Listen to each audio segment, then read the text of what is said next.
Hi there, I'm Drew Badger, the world's #1 English fluency guide, and it is a pleasure to welcome you to another advanced listening practice lesson. Well, I won't be speaking too quickly in this one, but I think it's just important for you to listen to, well, not only my speech at this regular speed, but also I try to give things that are even faster on occasion just because this is really trying to train individual parts of your fluency, and this is how I teach. So it's part of the things like when you're, learning to improve a particular muscle group, it's important sometimes to just focus on that one thing, or you approach that muscle group from different areas, or do different exercises that are trying to focus on one particular thing. So obviously I don't want you to just listen to really fast speech because people don't normally speak like that, but when you stretch yourself by trying to listen to something that's faster than what you would normally listen to, then that's going to train you and be more comfortable, train you to be more comfortable, I should say, when you get into an actual conversation with people and they're speaking at a much more kind of everyday and more normal and regular speed kind of speech. Anyway, just wanted to throw that out there just to say that right before we begin this lesson set, or this lesson, I should say. But today what I wanted to talk about is developing your fluency kind of in the same way I develop mine by focusing. Focus.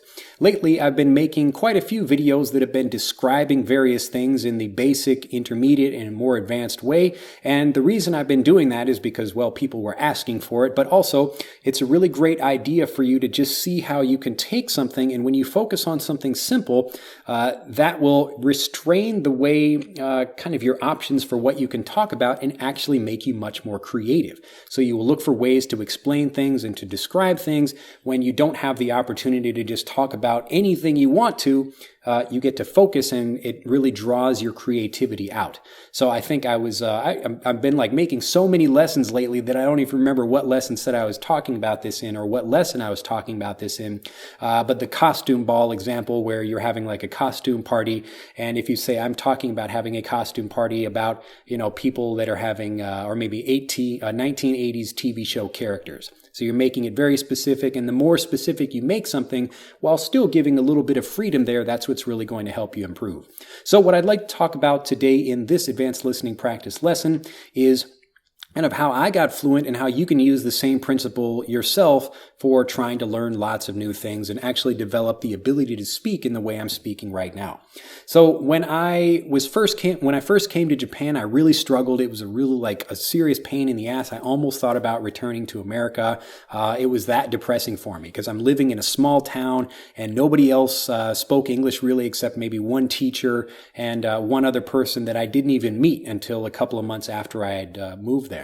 So I'm talking to people and even kind of just getting along. When I was first learning the language, I really struggled. I did all the typical things that people do when they're trying to learn a language, and they're trying to use textbooks and flashcards, and you're basically trying to build like a wide vocabulary. Because when you get into like a new country to learn the language for the first time, you're thinking like, oh my God, there's so much information I need to know. I need to know how to go shopping.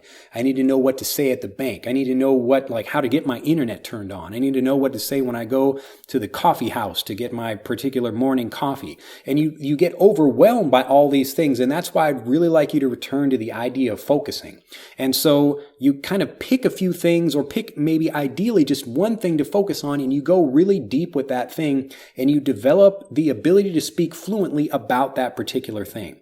Because typically, whether you're talking about coffee, or you're talking about like getting an airplane ticket, or getting your hair cut, or any of these other particular things you might be doing, there's a particular way of talking where all you're doing is really exchanging vocabulary when you move from one subject to another. So actually learning to connect your words and speak fluently is quite easy to do if you just focus on one thing. But if you try to learn about the bank and the coffee shop and the haircutting and all these other things at the same time, you're going to get you'll get kind of a wide range of things where you'll have a good vocabulary, but you won't know how to connect that vocabulary because you haven't focused on that. So the focus happened for me because I was able to focus on gardening. And I spent a lot of my time, like 2 days a week, just like doing nothing but gardening and talking about that. And of course, at the beginning, I wasn't very good. I was just learning individual words.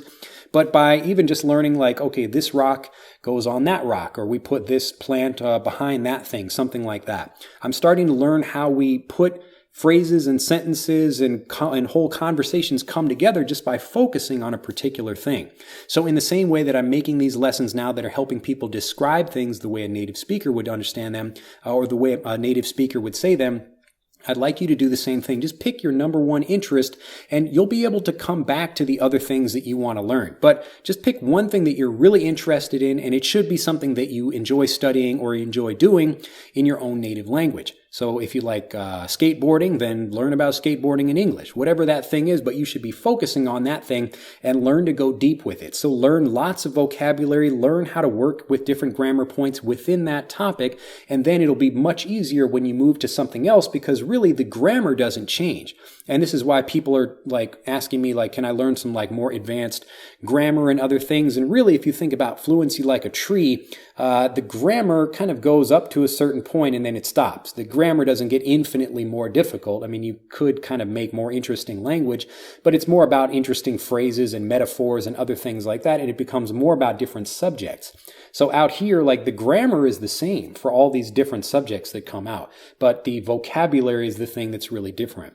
So if you can focus on the grammar and then focus on one particular subject, then you can, once you've mastered this thing, it's much easier to move on to different subjects and learn about those different things.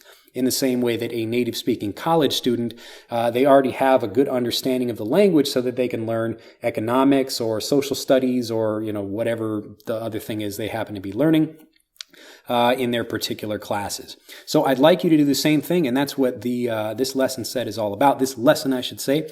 And when you're thinking about something, again, find something you're interested in, really go deep with it, and try to learn as we do with these descriptions of things, where you're taking not just the object itself, but the pieces of the object, trying to ask questions about it. How can you describe that thing more? And this is what's going to help you get fluent much faster. So you might have to sacrifice a little bit of time, like knowing about all these things in a small way, but the people that succeed are the ones that go deep with something, and this is how you can master the actual art of speaking before you start learning more things like vocabulary. So it's much easier to master the art of speaking first and then add more vocabulary to that than to try to do the opposite, where you're trying to learn a bunch of different vocabulary words for different things and you don't really know how to connect them very well.